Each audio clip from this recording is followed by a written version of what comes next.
రాస్తున్నారు పాటతో మాట్లాడవలసిందిగా రిక్వెస్ట్ చేస్తున్నాము. పవర్ స్టార్ ఫ్యాన్స్కి గుడ్ ఈవినింగ్.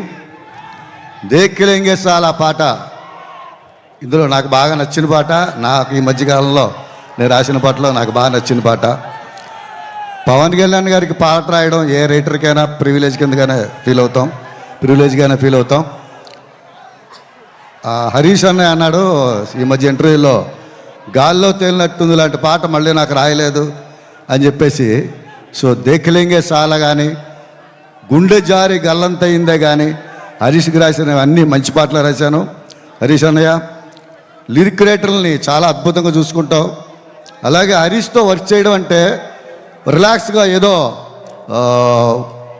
రిలాక్స్ అవ్వడానికి 2-3 రోజులు అవుట్డోర్ వెళ్ళినట్టు ఉంటుందన్నమాట. అది వర్క్ చేసినట్టే ఉండదు. సో అలాంటి దర్శకుడు మన ఇండస్ట్రీకి చాలా అవసరం. అతనికి బ్లాక్ బస్టర్ చాలా అవసరం. కాబట్టి ఈ సినిమా దిగ్విజయంగా మంచి విజయం సాధించాలని కోరుకుంటున్నాను. నీ పెదవిలోన ఉన్న జాగా నువ్వు నవ్వుకోవడానికేగా, నీలోంచి కొత్తగా నువ్వే మొలకెత్తగా గుండెల్ల గంతులేగా, నీ కాలి కింద ఉన్న నేల నీ సొంతం అంటే నమ్మవేలా, చీకాకులేని ఓ పీకాకులాగా నువ్వు చిందేస్తే గోలగోలా. నాకు బాగా నచ్చిన line.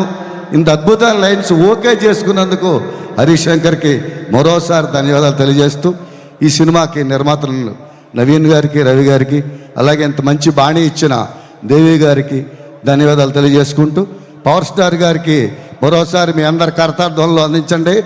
All the best Ustaad Bhagat Singh. Thank you so much. అలాగే చిత్రానికి మరో రైటర్ చంద్రమోహన్ గారిని మాట్లాడవలసిందిగా రిక్వెస్ట్ చేస్తున్నాము. సార్.